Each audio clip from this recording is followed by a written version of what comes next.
Seigneur, que ta grâce, seule ta grâce. Nous voulons instaurer un état de droit. Et dans un état de droit, il y a une justice indépendante. Ce n'est pas à l'individu Félix Tshisekedi de commencer à faire justice.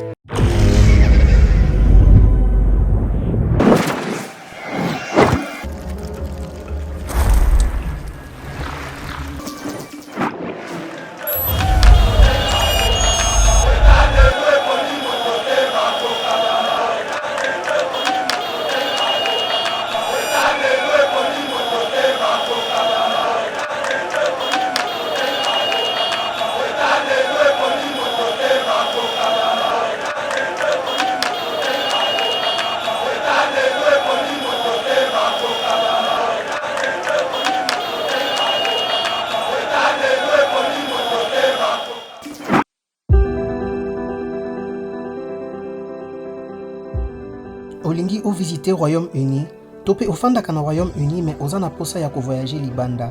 Ezala pona voyage obongisa kala, topé voyage ya mbalakata. The Globe Pharmacy a ko faciliter voyage na yo na mitungisi nyonso ya COVID-19. Azo proposer ba test ya COVID ya ndenge nyonso, test antigénique to test PCR. Nali pe couper sa certificat oyo ikosunga pona voyage na avion, train topé bateau. The Globe Pharmacy azo sunga bandeko oyo bafanda kana Royaume-Uni ozala vacciné to non vacciné. Soki olingi kobima to pe kozonga na Royaume-Uni pe oza na posa ya numéro ya réservation pour na ko remplir formulaire ya localisation ya ba passager. Pour na renseignement nyonso, benga biso na +44 20 81 27 44 24. To pe na WhatsApp +44 74 05 81 41 70.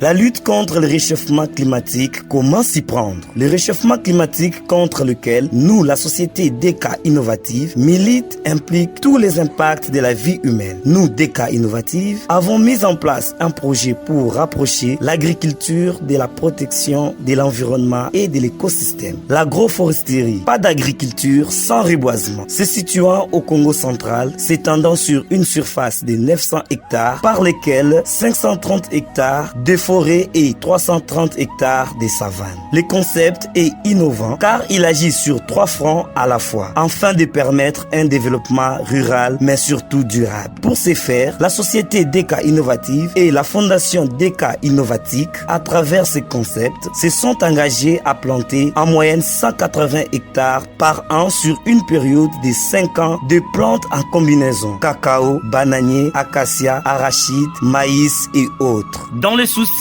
d'accompagner la vision du chef de l'État Félix-Antoine Tshisekedi Tshilombo de planter d'ici 2023 plus d'1 million d'arbres. Plusieurs formations organisées par la société DK Innovative dans le milieu rural pour la sensibilisation de ces derniers, ainsi que plusieurs conférences scientifiques sur le réchauffement climatique. La société DK Innovative fait appel à tous les organismes nationaux et internationaux de lui tenir main forte afin de vaincre ensemble ces fléaux qui rongent toute la planète, qui est le réchauffement climatique.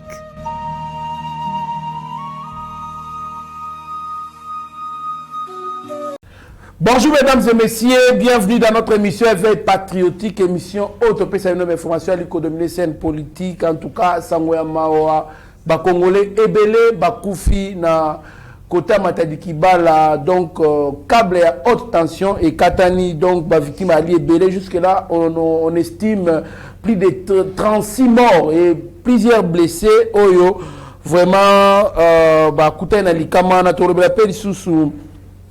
Martin Fayoulou, une grande surprise.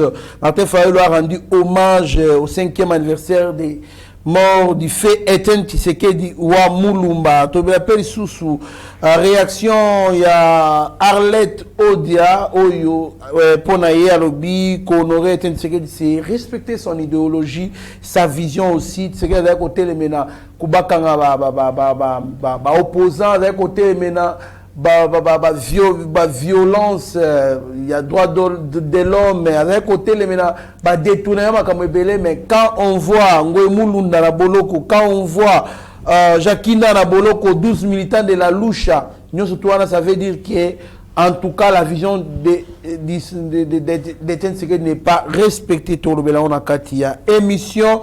Tout le monde sous DG à RVA depuis 2009 jusqu'à ces jours, les Go Pass n'a généré que 200 millions de dollars sur le 2 milliards attendus. C'est-à-dire, ça fait déjà 12 ans pratiquement. Alors, Tokomi Touna, dans 4 émissions, 1 milliard 800 000 dollars et Kewapi. 7 personnes arrêtées à l'est du pays, où on va ravitailler bon ADF, médicaments, donc belle rapé. Médicaments, mandoki, émission. Les députés révolutionnaires apportent leur soutien au chef de l'État et promettent de soutenir ces derniers dans l'élection il y a 2023. Dans mon amboka, Benjamin Mwanasuka, pièce contre pièce, l'actualité de Tokota na Mozindo, il y a Maïnyo Sonato Tangila, Bino A. Mon amboka, Benjamin Mwanasuka, Mbote. Mbote ndeko Trésor Kandolo, Mbote na Bokili Mobimba, Baoba Zolanda Biso. Zo dépendre na tango oyo bozuli bakwa kolanda biso soki pe na tongo ndenzamba sa mokili yango to pesi no bonjour mais soki pe na poko to pesi bino bonsoir to kosenga na bino kaka bo continuer ko s'abonner na chaîne na bino Yeba TV bo partager ba vidéo na biso bo panza yango mokili mobimba parce que on est ensemble na grande équipe nyon surtout ya Yeba TV o ezali coordonner na bongo na DG Shadrack Loholo ozana biso na plateau to pesi mbota na koleka tolobi na ba o nusu bazolanda biso ke moment onde yango yo parce que to ke déjà na bisika oyo ba bimisa makambo lokuta mais bolanda mingi Yeba TV pour bisika ba vérité boye bango tout au long émission ya mkona lelo. Merci beaucoup mwana mboka Benjamin Mwanasuka na sima caméra réalisation p montage coordonné par Steve Kondé HD secondé par Shagio Chidimeshak na Mike Chiswaka. Bon retour na ville province à Kinshasa na Abigail Kilungu pe Rabi Mokoko oyo bazaki on a déplacement kuna na mwanda na mokonzi ya mboka donc na cadre kaka couvrir ba activité ya mboka pour ça pe visibilité Yeba TV et là qui représentait to bosanité mon confrère Mitterrand na yazali bongo na kata plateau Pasteur Gili Abbé Cholé, Tomoni, Eric Moubiala, héritier Nashi, maître Joël Kitengoz, Pazali, Tobo Sanipete, Ndekonabiso, Maurice Mande, c'est school. Tomé Sana Robert, na pour l'ambiance, na Yeba TV, nous avons la coordination à DG Shadrack Loholo. Benjamin Mwanasuka, plus de 30 personnes, Bakofi na haute tension. Tant au gouvernement belé la raboto on a ça ba haute tension té botala ba place wali ko tchaba ma pa on a bien ba qui paraté réaction dans les alindeni. Réaction d'abord nazo présenter ba condoléances na ba famille o nyonso ba bungiso ba mabota hein aujourd'hui ndeko Trésor Kandolo tolo ba té na minutes oyo eza ba famille eza ba perdre la vie humaine ça veut dire la République démocratique du Congo a perdre sous bana na ye ba ndeko na ye Congo ne muta perdre na minutes oyo et eza sujet ya passe na motema et que soit oyo kwa ko tongama to kwa ko salema to koloba ke non to présenter na ba condoléances na ba famille wana mais en deuxième lieu maintenant to meka ko yeba ba responsable to meka ko établir cause ni memi liwa ya bandeko wana ba cause memi liwa bandeko wana d'abord ezali auto bengi d'abord tozana deux cas na yebi parti ya liboso to le mo matadi kibala je pense na deuxième lieu to lobe mambo sama kipe na Pascal na changu auto na ma changa OK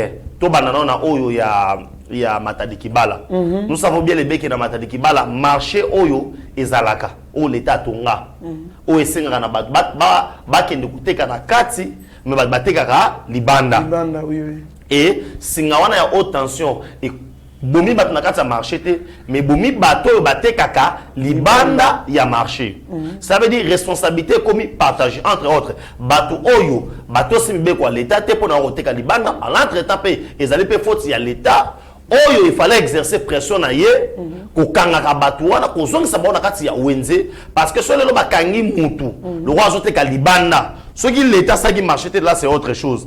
Mais le roi marché et ça là qui est bazo yo kata bazo te kanibanda, il fallait ba na kopesa ngo ba punition mo ya makasi et permettre que non ba doit na kote ka soutenir. Mais qu'est-ce que nous voyons tout au long de là to ke na ba Congo au moins que ce sont les agents de l'ordre. Bangonde ba ya kana batiki ba to ba te ka wana bazwa ka moins 50 francs, moins 100 francs. Chaque heure mutwe baleki na ba pourquoi. Voilà. Et aujourd'hui, bato ya urbanisme habité tout consort. Comment boko kotika batonga kopesa batu batitre ba propriété tout consort na bisika oyo courant haute tension les kawana ndeko trésor Kandolo, c'est là où nous interpellons le peuple congolais. Au mona mutu mususu azana posa vanda kana limité azobo ke no vanda na ntsela ngo vanda kana limité menace ya poto ya haute tension tala le likama tala lelo courant wana ezali courant moko brite et beti mutu trésor Kandolo ba vidéo moi to la kisa awe ça parce que YouTube ba oleki sango te mais mutu komi dikapu o tala pena mutu boye a komi na elomiro asimbiriki o tala pena mutu pena boye mutu ça fait très mal parce que ce sont des choses à éviter. Voilà. Cela veut dire les gens ne peuvent pas construire des maisons nase ya ba poto courant ezali otozolo ba inhumain makamuso samara na Congo ba responsable ba to baza censé kolandela ba biloko wana ba to ibaniza service wana et tout consort. Comment vous pouvez octroyer ba batonga bandaku à quelques mètres nazobe à quelques mètres na courant ya haute tension le lotali kama le commis on souhaitait on représentait ma condoléance on sala boy ces gens là ba on a bon moité. Or c'était des histoires à éviter. L'État il faut sa responsabilité na yé, il y a à imposer autorité na yé et pas peuple. On ne doit pas laisser Babylone aboyer ça parce que nous déplorons les lois qui font à est mais nous voici aujourd'hui aux rebelles mais aux des conséquences. Il y a autre bengi gestion ya mabe ya batu oyo baza censé octroyer ba titre foncier na bisika oyo ezali légalité bisika o snela zo par exemple non totika 50 mètres totika 40 mètres congolais so yana e kosala nini kokoya mukonini ya wana biloko balobaka pamba stars ko lioma mwiko. Merci beaucoup mwana mboka beje mwana suka ezali pasi mingi to signaler présence ya Gentini Ngobila Mbaka wazali bongo président gouverneur ya ville province à Kinshasa tomoni pe présence ya vice premier ministre de l'intérieur et sécurité Daniel Aselo tomoni pe ministre Mutinga wazali ya affaires humanitaires. Nous autres on a ma responsabilité d'aller toujours partager donc bakonzi bo bakambara biso il faut boye bakosala makambu. Donc, qu'il y a ordre dans la société, l'État est créé pour mettre l'ordre dans la société.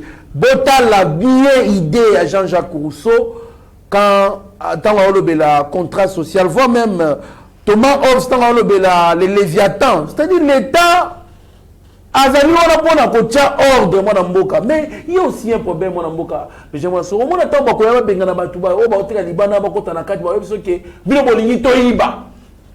Ndeko Trésor Kandolo, maintenant, on lobby responsabilité à l'État. Est-ce que la responsabilité à l'État, c'est que soit dans le lobby bongo, vous-même, on va à l'envie. Mais aujourd'hui, on va bimbe. Est-ce que peut-être pour l'État congolais? Donc il faut la coercition, la force. Voilà. Mais aujourd'hui, les gouverneurs de la ville à Kinshasa, il y a un phénomène de Trésor Kandolo, il y a un kara na ebisuyo et ko bomaka batu na ville à Kinshasa to kamwa. Phénomène de station partout. Gentini Makangobila a yelinde kotonga nde ba station na ville ya Kinshasa.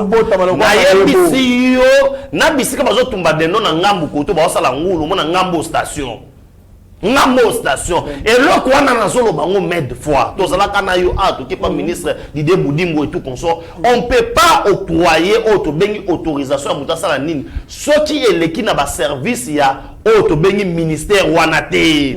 Même si c'est la ville na yo, même si c'est ma belé na yo. Même si c'est la ville ya Kinshasa, Gentini Ngobila yango tozoloba. Au moins biso ba congolais, toloba kali comme c'est comité, le comme des commis, bango to na ba descente. Or, c'était des choses à éviter. Mokonzambo katanga utiba Congo saloba ke non, balongo la batwana no surtout. Ce qui est ba pesa ki espace babuka batonga marché ya munene. Mais le pain de place au marché wana ezali. Ngana comprendre pe batute. Est-ce que pote ka mama na ngai? Il faut retirer un peu la presse. Bourgmestre ya Monga Fula. interpellons-les. Oui. On s'en va. Ma baisse que ya Congo zani. Batu bakufi boye. Oyo que non les enquêtes et banda. Oh les responsabilités et si la nasimanango et loko mokote. Or la constitution nous garantit la vie humaine est sacrée. Merci batu bakufi ça veut dire il faut to lukato yeba. Merci beaucoup, Mambo Benjamin Nasuka. Nous signalons qu'en 48 heures, c'est plus de 50 morts. Lobby, Nama Changa, Tobeti Solo, Moutuka Moko Chinois, Mounene Man, Silifrin, 7h, 8h, 10 matin, Moutuka Wana, et Bomi Batotou, et Nyati 207 Moko, je vous dis, Naba Tobate Kaka, Naba Piéton, Naba Tobate 207, vous ne pouvez pas identifier les gens. Pourquoi on ne peut pas interdire Mitra Missous, il y a un poids lourd pendant la journée? Ils ont un Missous, Mitra Missous, c'est un moïté. Non, ça fait très mal de votre trésor Kandolo. On a dit, Naotiko Lexamamboa Liwa, Liwa a facilité. Tout à fait. Bateau, on va faire un dessin, c'est wana, peut-être qu'on va laisser la famille, on va mettre des gens responsable. Voilà. Bateau, on va faire un mituka wana. Peut-être maman wana, azana bana nef. Mobile beta kadam. Mobile nenga sana ayebi masonyo surtout ya vita renaissance na nini ayebi loko musute osompa ayebi ka kino na poko na okuta mwa lubada na ngai mwasi na ngate kaka osompa e yebake batwana balokoti bato tuba makambu ya koteka na nzela si il faudrait qu'il va passer ma sanction ma casse va passer ma sanction ma casse il y a des choses qu'on pouvait éviter. Mais ceux qui balongoli batwa mateka na nzela te ces gens là insultent à la longueur de la journée mokonzi mboka. Maintenant nous devons l'autorité des scouts zongi na makambo babate qui chasse un gouverneur wana mboka. Mais c'est là où je dis que non nous avons un gouverneur qui est incapable accepter que l'autorité de l'État azana ngote ça se fait pas sentir ba mesure oyo ezwa makana Congo ezali applicable ça veut dire que non on ne sent pas l'autorité de l'État c'est tout un problème. Un gouverneur parce que ndenge to saboye mo canabiso et seigneur le bande contre so kandolo non il y a un gouverneur et que ceux qui mikano zwami le commandant de la ville doit faire en sorte que ba exécuter yango mais comme maintenant boye sabato que non batona balobi que non so bateki na nzela te et ceux qui non mais aujourd'hui maintenant nous avons des pertes nana okunda batona non surtout ba famille wana nous savons comment nos familles vont vivre dans des conditions très difficiles mais aujourd'hui ceux qui bandé qu'on a bangwana basalité, ceux qui responsable de la famille on a basalité, va nous barotika na sima. Tala, et c'est le moment balobaka, ba baratina liberté ça n'a pas sa boulot quoi. Aujourd'hui, ba famille wana nana occupé bango, nana olesa bango. Il y aura si tant so mona na Congo tala niveau na Congo tozaleli, il y aura niveau na Congo tozaleli. Ba dozoyi dana mutu mbongo matanga. Mbongo matanga ba yebi so bazoyi ba mbongo ya matanga ba yibi yango. Ozofana, ba wetine na mutu mbongo, obeka musinga na mutu mususu, batindele mbongo na ngai ya matanga. Makomisa ngote. So azozela songa sensa na bana kobondela yeke no mbongo matanga. C'est regrettable. Tout le monde matanga defa o awa. Ba musicien ba ndeko, ba musicien po ba bien manzembo ndeko na bango defa o. Tala obi Congo na niveau tana na bisu. Basengi mbongo. Basengi mbongo. Ah bon? Bazozo mbongo ya ma gouverneur bisi mbongo matanga ba 47000 na entourage ya gouverneur. $7,000 et qui est dans la poche na bango. Na entourage à gouverneur. Bango mo ba musicien. Pour ba yembela ndeko na bango. Bandi ko kata mbongo ndambu ndambu. Voyez maintenant dans toutes ces conditions là, famille mo boye perdre bandeko na bango. O ba makina tongo na boule ki ba kosonga. Plus de 30 quelques personnes na Tchangu. Awa plus de 30 quelques personnes na Matadi Kibala, c'est très grave. Je pense que Tozan attente Banako expliquer Batubali au Kambabiso, état gendarme, état providence, état et consort. Non, Bozali Mikolo. Bozali Mikolo, vous avez responsabilité na bino. Mais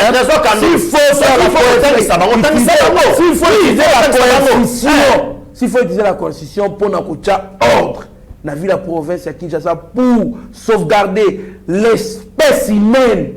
De sorte que va exposer tes menges bazali kokufa boye. Non, on ne peut pas accepter, tolérer ce genre de choses. Hein? En tout cas, Torobanda Koya ou Tozo Tangisa Bino Bilo Misusu. Kotangisa c'est trop fort, c'est comme si nous sommes matoyé Bino. Tozo rappelé Bino Bilo Misusu. Parce qu'on dirait que c'est beaucoup de Bakonzi, Bobo Sadaka. Hein? la ville de Kinshasa est ingouvernée. Il y a un sens de l'autorité de là maintenant, mon professeur Godin Poyi, silence radio. Il n'y a pas dans la ville. Il y a un silence radio.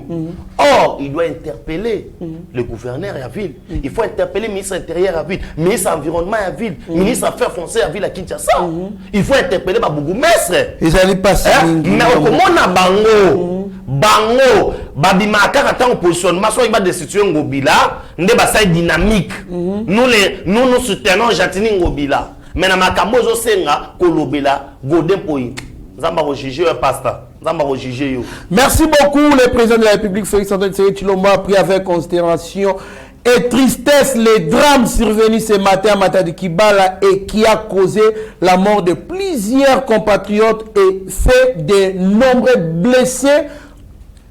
Il promet que la lumière sera faite sur les causes de ces drames et les responsables devront en répondre. Président de la République, le président Tshisekedi a également instruit les autorités compétentes pour qu'elles apportent toute assistance nécessaire aux victimes.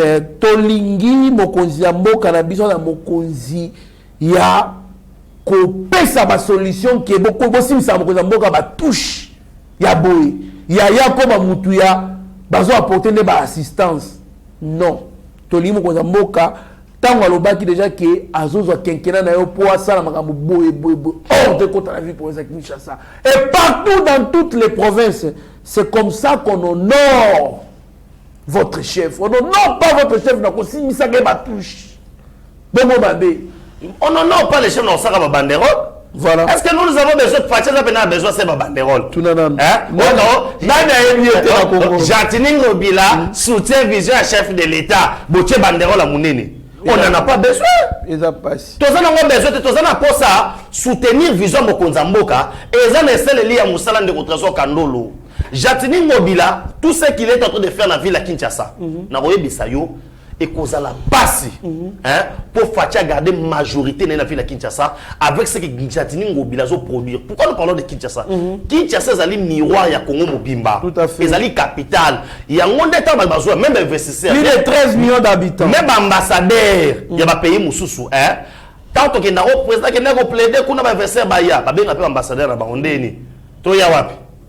Côté ba foule za ya Ngobila boya na binoté ta sozo na investisseur bazo yate koza Ngobila nem tazo sani azo bendisa image ya mokonza mboka nous allons nazo senga pourquoi pas ba député oyo baza bazo se prévoir que na biso ba député ya bobi so député boy ba député province pour na ni ba hostatique ba longola parce que ala kisi bena que non incompétence na ye ti na suka il faut longwa. Merci beaucoup maman déjà mon suka interdit on reconnaît l'image ou soit de la qualité de la population d'un pays à travers l'image qu'affiche leur pays. C'est-à-dire quoi?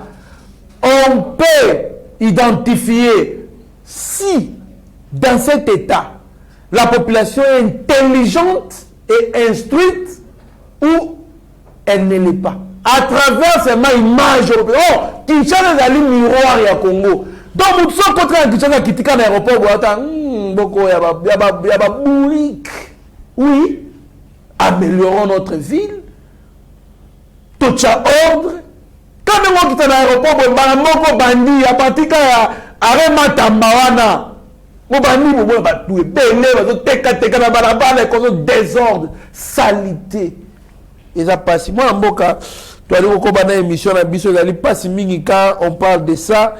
Ça nous décourage beaucoup, Bissotozo, si ça m'énergie, la biso qu'on défend Mboka, pendant qu'il y a certaines personnes qui travaillent sur comment s'appellent les actions du chef de l'État.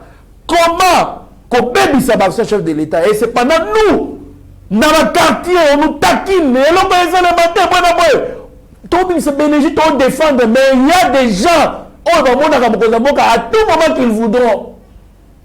Bamona raye bazaranaye bazali ko combattre ils a passé moi mboka benjamin na souka Martin Fayulu a rendu hommage à Etienne Tshisekedi Mulumba na tweet boko alobi combat nae ils a inapercité et consort mais nazali korelie yango na intervention mususu ya maître Arlette Odia wazali muninga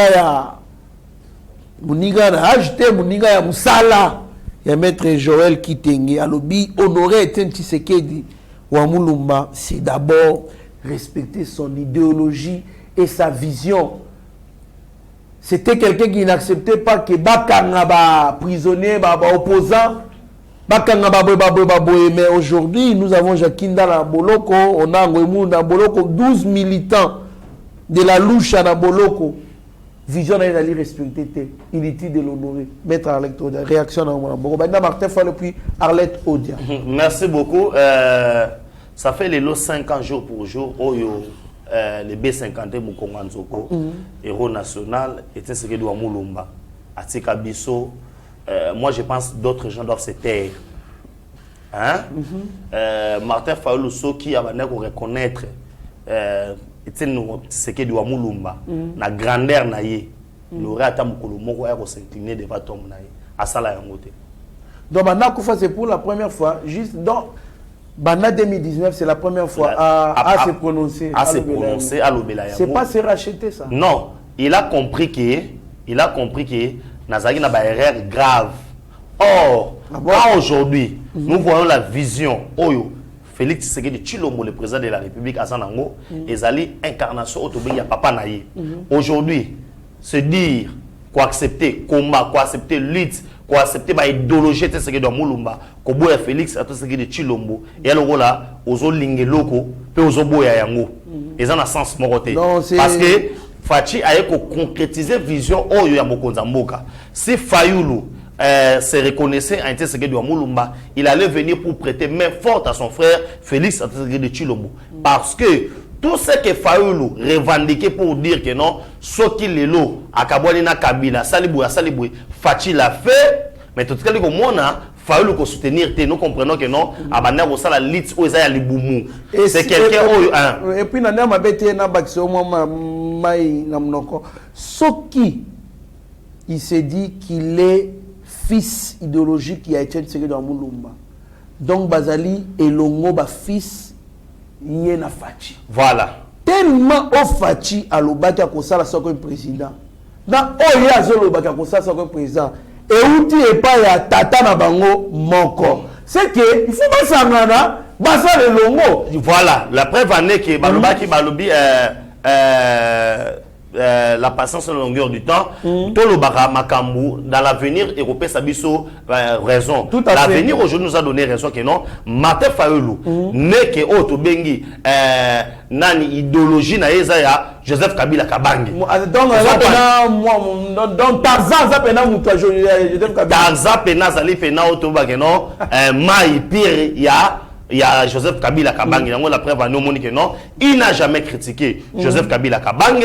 Tout ce que Kabila revendique, tout ce que Kabila dit, c'est ce que Martin Fayulu est en train d'exécuter. Mais après Vané, il était autobengi candidat. Il y a Joseph Kabila pour la élection. C'est lui-même le candidat dauphin, le vrai dauphin de la opposition, c'était Martin Fayulu. Qu'est-ce que n'est pas Odia? Arlette Odia. Odia, Arlette. Yaya. Nous savons comment Odia Arlette s'est fait opposer à Fachi. Ah, tu vois. On met tout yébine comment. Oh, à comment opposante, tout opposante il y a Fachi parce que oh y a bandé causé là. Balien 24. Ah, papa. Balien 24. Balien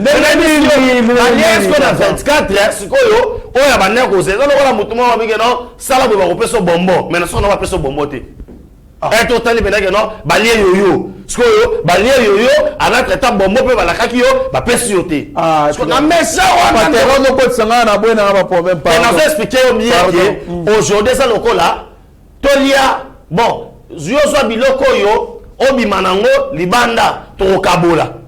Mais Fachi aza victime par Arlette Odia pona mutuaza ka pembeni na ye. Oza ki pembeni na ye, oya prometaki ye. que non okozwa boye Parce que tant que simité n'a comme quoi attaquer tant que simité ce que moni Arlette Odia a regretté que non seulement boye mais balé suna ba yoyo bani ma surtout bazui ce que on est aboyé ya moni passe wana ndeko ma ko sala que non il faut bimatala oyebi na Congo to benga ba to so ça ba opportuniste ayaki wana ebeka non na kozwa moi ministère na kozwa moi boye mais vu que muto alaka ke ministère apesa ki était et ya mi pesa ki mobimba azupe loko moko te nda se comporter comme quand vous dites que tozo respecter ba idéologie te nazolo baboye lelo yebisa ngai quel est ce journaliste oyo bakangiye pour la liberté d'expression nani vraiment quel est cet opposant oyo akenda ko la marche pacifique toi ça qui bakangiye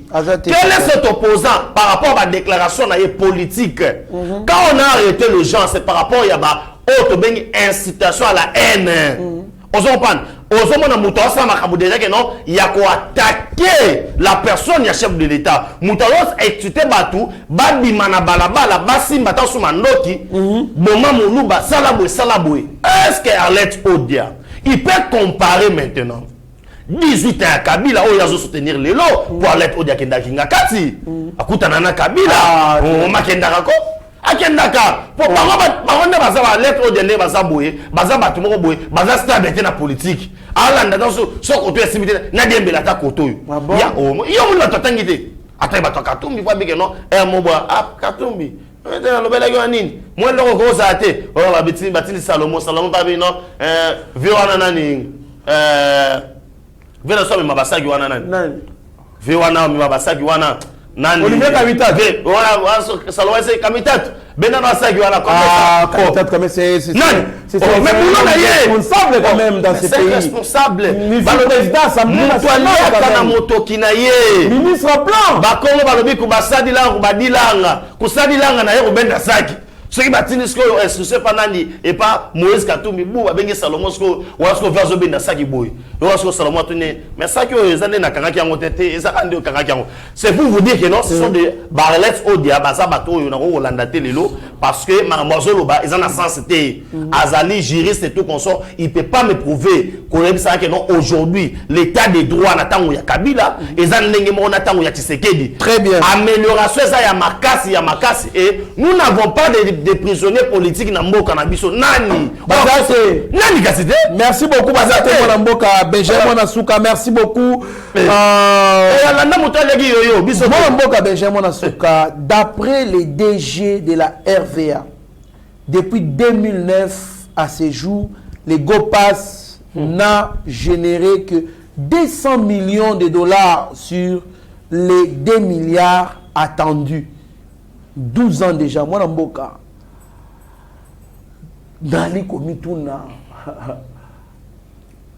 1 milliard 800 millions de dollars et que wapi parce que sur 2 milliards ils allaient obé 200 millions réaction en 12 ans voilà Arlette Odia encore répondre sur la question répondre sur ah oui il faut tout les questions pour défendre Kabila mais à expliquer biso régime yazo défendre bon on a biso belebo ki wapi Trésor Kandolo, on a la TV, je vois les gens passer à la télé pour réclamer, pour dire que non, Kabila avait bien dirigé ce pays, t'as niveau de les Congo, c'est c'est insulter les Congolais. C'est insulter. Et ça n'a place où eux allons nani. Okoma, t'as là, on go passe ma coopération en côté. Eux allons nani. Oyo vol national. Chaque passager, il faut foutre un mot. Sauf foutre un mot au matavion T. Au kété, à tous anani. Mais cet argent-là, nous payons. Nako mata na biso, nako kita na biso. Faut y aller. Soza lubumbashi olingwe na kino fouti. Soza na kino olingwe lubumbashi o fouti. Partout kokende, ne otazo kando to tamboli na yo na Congo awa. Eza place au biki non, non, on a fouta quitté. Te to fouti, on fouta pas. On passe to fouti pas. Mais je me demande maintenant. C'est l'occasion à Congo tout ça la marche. Mais on ne faut pas la marche en Oyo. C'est pourquoi nous devons enseigner à peuple la biso hollandais partout dans le monde. Bateau hollandais sur la Congo mobimba. C'est pourquoi tu bien émission éveil patriotique. c'est pas même le photo, ça la marche. Tout le gâteau, c'est notre argent. Et ça, mon yo foutaka mon na nga, mon na biso. Et ça, mon ya ba quantité, mais mon na biso. 1,8 milliard de dollars et que wapi. Or, nous avons vu Joseph Kabila. À l'époque, José Makila ministre à transport. Baya Boye, Baya composé première pierre. Batonge la biso aéroport. Oh, tout le monde a kana ba photo. Oh, est-ce qu'elle existait? Bah, le ici, avec non, mon ya go pass ne kotonge la biso aéroport. Lelo zawapi. Kabila yena tanga matata ponyo. Na mo loko batonga wana. Hein? Qu'on pourra peut-être rebaptiser au nom de te ba rebaptiser wana te so batongi asika wana te wana supermarché wana malabana te Joseph Kabila yemo kwa ya elo batlakisa na maquette na oya kuta obike Kabila tala ba opena boabi cherche comme je supermarché hein allez là escroquerie nationale escroquerie na ndenge moko ko sakana te c'est pour vous dire que non Oyo, nazo ebisayo, c'est regrettable de Trésor Kandolo que autant d'argent et bunga nango muta kolobelango paye azate. Maintenant je me demande batozo e Kabila zonga. Pour ayo yiba maloyo 70 milliards auto nini. Pour ayo yiba combien? Merci beaucoup Mbola Beje moi la sous-consignat déjà là-bas Tentika Mouké Anémon 7 personnes arrêtées à l'est du pays qui ravitaillent les ADF. Parmi ces gens-là, il y a même des femmes, moi, dans Boka, réaction en des mots. Et puis, tout ce qui s'est dit, il y a des députés révolutionnaires, puis un mot sur Chabaïnonda Oyo, Asie officiellement fait Kofa. Vraiment, il y a moi le mango, hein. Comme on entend au Rwandais, Congolais. Aujourd'hui, les gens critiquent autre bengue état de siège. Mais il y a des Congo, Kachou va casser Kajano, Congolais. Il y a des années, à Somba Kabakisi. C'est un médecin son bakabakisi. Yene mutu tango ADF azobela aki retraité. Hein? On continue là là eta tonga bote a retraité batu babomaka ba Congolais. Ozui Paluku Kalembo bienvenue. Yero nezakanini. Yene mutu asala akomanda kabakisi oyo mona na kate na zamba libanda oyo uta Chine uta boye. Asombaka yango amemeli bango. Tozana mama Kamunga Kwende Daniela mère wana role ezani azipe kombo kitoko Daniela mama Daniela musana ye asombela ka ba rebelle minduki ozomba azamwasi ya chef du quartier comme on est Kariva Maluvika Kwende moi c'est chef du quartier c'est que chef du quartier wana hein ceux qui ADF malade lekele makasi Bayene na ville ya Beni avant de rendre kuna parler à chef du quartier. Ba traité alors qui bien azemi na zamba po zamba po ba Congolais. Sikoyo tunanga moi chef du quartier bakangi na kombe. Bakangi na 5 armes PK45. Oyo arme mo kutaka $1,500. Auti ko somba yango asomba yango wakasomba na camp militaire. Pour même là, quand vous dites l'état de siège, c'est le côté. Quand vous-même, vous êtes le haut béni à hauteur, il y a l'oué bande konabino. Est-ce que bateau va kenna pour bakanga kaka bakanga kaka. Te baso sambi sabango na coup d'ordre militaire et à l'entretemps no moni beli bazana makala po tozo ba avant basa so ba poste. Pourquoi makala mwana mboka na neo mabete na bula lié pour na ngai. Bateau il faut les exécuter. Parce qu'ils sont plus importants. Na Congolais ba Congolais plus que même ceux qui tuent. Voilà. Ceux qui bango bazate kuno musale katani. Voilà. Mais ce sont des Congolais qui appuient. Non. Kolan Samama, question tout na ki ngai sur le député tout consonant ça ba imboka ke. Ba Congolais ba so comprendre moké. Donc Trésor Kandolo le lot aux en face à notre frère notre sang.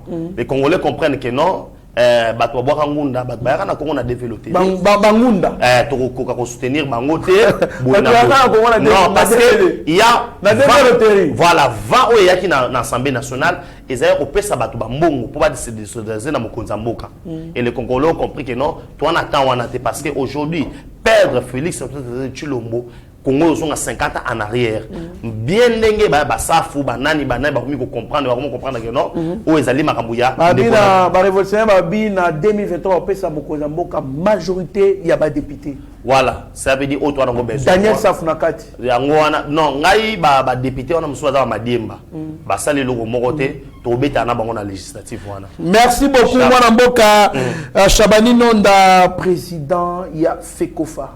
Nous félicitons d'abord l'autre zana ngo besoin za malamu te mutabeta ka basket a un président fédération football. Vous on pas ça peut nini te fala za la président ya fédération ya basket. Vous on pas un moto chapele lo ne lo na tango nango. Vous on pas au sala mécanique no sala mécanique. Au sala nini et date aux autres déjà moulaya consort mari. Au moins na oya bongi na basket. Na basket. Mais ani termina bino na balle. Maintenant on t'a déjà Chris Chabani no hôtel des gens au monde que non et le roi Lionel Messi azomi sa longa ba Samuel Eto'o au senti lelo ba président ba fédération monde lelo eza mingi mi bato basani ni ba beta balle. Bonne chance na ye toi na posa Congo et kende liboso à l'entretemps azana défi ya munene o eza liboso na ye ko kende na Congo na Qatar. OK na Qatar. Décembre il faut to beta balle na Qatar. Voilà, to beta balle na Qatar. Qualification. Ezali défi o munene Chris Chabani Nonda sana ngomé comment na lelo ba Chabani Nonda tango zoya ozomona ke no ba joueur nyonso o balinga ba changer nationalité ba otala ka habiter o mutu na biso to sani to ya wana vraiment le grand tac et le Congo le géant et le Canada telema lisusu mais tozo boya nde ba biloko ba ministre sport azo sala kumema batuna na ba stage moko boy o yemo azo kata déjà ba 50% ba joueur ministre sport to boy miloko wana po to yepi Excellence dimena na stemai kota lo kwa Denis Kambai tangi na ngai Denis Kambai ça me bien na lobby voilà ça me sala bien to koloba mais pourquoi le costume voilà la Tavares ya Léopard bunda longo tikana stemai et puis nazo senga na ba congolais ba excellence tout autour ya entraîneur na biso ya Léopard botika pression et botika oté joueur moyen il faut tirer été pour lobby na ta ba beta ki wana lobby Léopard ba beta ki à part ba joueur ba beta déjà 3 cas mukoko mal soki na 2 joueurs ou 3 joueurs quand tu as lobby amoneka joueur moko tant bien moni joueur moko yene mutasa coach botika yi amoneka joueur moko nani o ayaki sika wana wazana wa nini wabi yende meneur de jeu neto zana kakuta yeba obeta na kakuta pour le pas non ba lobby ba mekaki ba joueur ba mekaki ba mso. Merci beaucoup mwana mboka en tout cas les autorités bosunga mokonzi ya mboka puisque toloba na loba ba autorité bosunga mokonzi ya mboka na sera payé na batumo ba bengi ils m'ont appelé ba li ko regretter ba signer qui contrat na DG Asnel pour na coacha d'éclairage public na ba venir ba tena avenue de la Libération ex 24 novembre ba tena Kasavubu ba tena na boulevard Tchachi ba na avenue Nations Unies Roi Baudouin Baché na boulevard Mont Virunga, Baché na avenue des ambassadeurs, Baché na avenue Uganda. Mais mbongo na bango na Congo to ba avenue Uganda. Na Uganda ça avenue Congo zalaka. Et que ça ngate Congo c'est un grand pays moi na mboka si remezali. Alors Batu basignaki contrat na bino baché mine d'éclairage public. Qui j'allais éclairer qui change avec les jours où on a toqué au tika kabana moi qui ko voyager moi na mboka benjamin moi na suka kolongwa aéroport molili ti na limité de comment l'éclairage public mais wana babi beaucoup farabino bon ça la accident débordement il y a bordure c'est ça qui change avec les baninga entreprise publique et privée plutôt ba sali musala na bango pona $43,000 bo pesa bango te ezali pasi ndeko na benga bimbo ko zamba bagi basala bakone ba millionnaire mais siko ba osuka biso te neboneni et puis Gentili Ngobila ayebi akenda ko inaugurer ta bana misala ezali pasi bigi bo pesa entreprise Cosmo Trading agence énergie nani bo pesa ngombo na bango isala bien c'est encourager les Congolais à entreprendre en tout cas azali pe muninga ya président Chim ils allaient pas si président Chim ils allaient pas si bosunga ils a ko ki sa mokoza boka soni bo soutenir mokoza bo soutenir les chefs d'état c'est encourager ces gens d'entreprise na bana lobati boko pesa ombo na ba continuer pe musala bacha minda na chang moi mboka benjamin na suka to komi presque la suka émission merci na mon vieux Sami Mavakala et maman Petra Mavakala alias Amazon, Roger Chilengi, en tout cas, bon Koya na Congo, Vicky Monama, président Chikito Mchachino, président Chim, maman Magui de Congo, si vous allez ébélé, en tout cas, merci pour l'anabiso Benjamin, t'as la caméra Steve Konde, H de les petits génies, et bon, on peut s'en revenir à Souka. Merci beaucoup de votre trésor Kandolo, merci na bala news ya Yeba TV. Tolo banabino kaka merci encore, merci parce que grâce na bino nde tozali bato to baza pour ça contacter ngai numéro de téléphone yangwana plus de 143 9 70 40 89 57 plus de 143 9 70 40 89 57 na pesi mote na président Alain Moulamba en direct à Maroc. Pourquoi pas na pesa Gisson Lutete fou moi Italie bande kono surtout maman Brigitte Kaja bozala ki na ngai elongo na ba moment difficile na baki ata mi balé misa tout wana pesa merci parce que grâce na bino pourquoi pas na pesa yanga motema maman ministre nzamba pa molo bisiko zalo ba na tanga kombote nzambe pena apambola yo et ba nyonso tout baza posa kosomba mapango na bango mambo bilanga musale sezongeli numéro de téléphone on a pesi wana pe makambo mususu toko solo en privé soko le sozongité tokutani moko ezali ko ya mais pour l'instant le bilan du chef de l'État est largement positif. Merci beaucoup Mwana Mboka Benjamin Mwana Souka. En tout cas, merci à toute l'équipe technique. Il y a Yeba TV chapeauté par Steve Konde, HD les petits génies béton.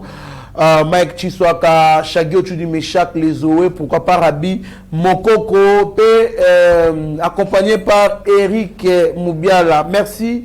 Nabino surtout, vous avez belé, vous avez disposé pour Bolanabiso. Restez sur notre chaîne, vous ne serez en aucun cas de si. Mieux vaut être maître de son silence que plutôt esclave de ses propres mots. Merci. Seigneur, que ta grâce, seule ta grâce. Nous voulons instaurer un état de droit. Et dans un état de droit, il y a une justice indépendante. Ce n'est pas à l'individu Félix Tshisekedi de commencer à faire justice.